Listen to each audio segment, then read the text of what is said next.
Assalamualaikum warahmatullahi wabarakatuh. Salam sejahtera untuk kita semua. Perkenalkan, nama saya Ismoyo Arif Munandar dari Teknik Mesin Universitas Jana Badra. Di sini saya akan mempresentasikan hasil dari makalah saya yang bertemakan sistem perpipaan pada industri pengolahan kelapa sawit. Untuk dari itu, maka langsung saja kita ke pembahasannya. Sistem perpipaan banyak digunakan pada suatu pabrik maupun pada industri minyak dan gas. Sistem perpipaan ini berfungsi untuk mengalirkan fluida kerja dari suatu komponen ke komponen lainnya, sehingga proses produksi dapat berlangsung dengan baik. Sistem perpipaan haruslah dirancang dengan benar agar tidak terjadi kegagalan maupun kebocoran. Dalam industri kelapa sawit tentu dibutuhkannya sistem perpipaan agar semuanya berjalan dengan lancar. Sistem perpipaan merupakan salah satu metode yang digunakan oleh manusia untuk memindahkan fluida dari suatu tempat ke tempat yang lain dengan bantuan pompa ataupun tanpa menggunakan pompa atau gravitasi. Sistem perpipaan pada pabrik kelapa sawit itu dibagi menjadi 6 bagian. Yang pertama yaitu sistem air dingin. Yang kedua sistem air panas. Yang ketiga sistem uap. Yang keempat kondenset. Yang kelima sistem minyak kelapa sawit. Dan yang terakhir sistem cairan kotoran.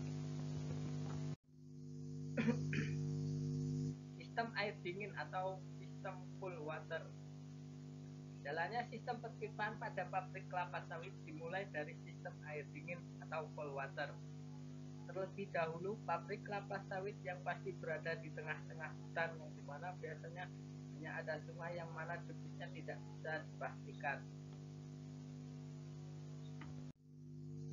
Untuk sistem air panas atau sistem hot water, air dingin yang sudah siap dikonsumsi oleh boiler sebelumnya harus diproses dulu, yaitu dipanaskan terlebih dahulu untuk memudahkan proses perebusan pada boiler.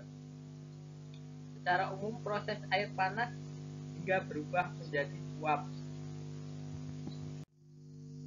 Untuk sistem uap sendiri, uap yang dihasilkan oleh boiler umumnya memiliki spesifikasi sebagai berikut. Untuk kapasitas 27 ton uap per jam, tekanan uap itu 25 kg per cm persegi.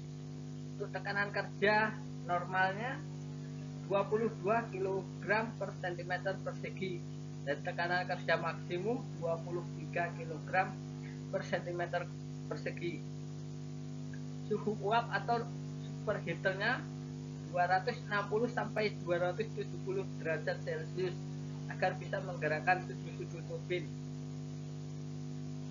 Oleh steam turbin, uap akan diproses sehingga bisa menjadi energi listrik. Pastinya uap dari boiler yang masuk ke turbin akan keluar lagi berupa uap sisa turbin.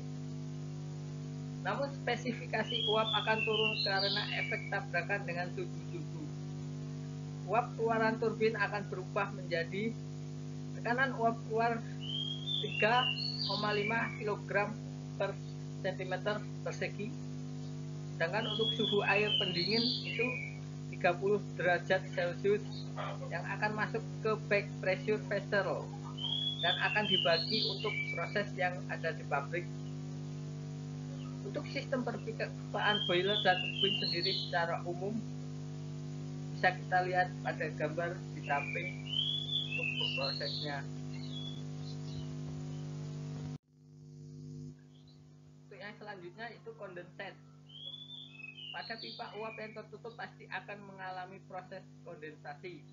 Proses kondensasi ini menghasilkan fluida yang disebut dengan kondensasi. Kondensasi itu sendiri perubahan wujud benda ke wujud yang lebih padat seperti gas menjadi uap. Sistem minyak kelapa sawit atau sistem palm oil. Sistem perpipaan minyak kelapa sawit sendiri memiliki jalur yang terpisah dari sistem perpipaan yang sudah disebutkan saya di atas tadi.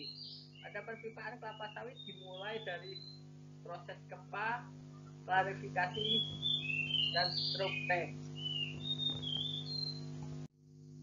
Proses kempa sendiri yaitu buah sawit yang sudah ditebak atau threshing selanjutnya akan masuk ke digester. Di sini buah akan diaduk dan dicampurkan dengan air panas dan diinjeksi steam. Selanjutnya buah yang telah mixing akan masuk ke screw press dan ditekan dengan tekanan tertentu hingga mengeluarkan minyak dan ampas. Untuk klarifikasi, proses klarifikasi merupakan proses paling rumit dalam pabrik kelapa sawit karena disinilah bagus tidaknya minyak dibutuhkan. Pada dasarnya fungsi sistem klarifikasi adalah membuat minyak menjadi bersih sesuai dengan standar pabrik refinery.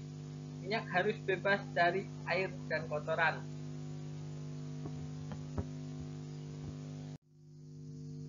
Stroke tank. Stroke tank adalah alat untuk menampung minyak sebelum minyak dijual ke pasaran.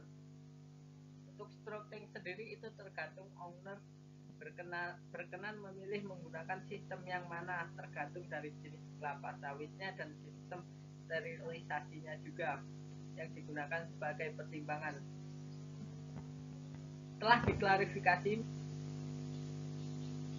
maka minyak akan ditampung pada oil stroke tank dan siap untuk dijual di pasaran. Cairan kotoran atau sludge. Klarifikasi pastinya selain minyak pasti ada hasil sampingnya juga yang disebut dengan sludge.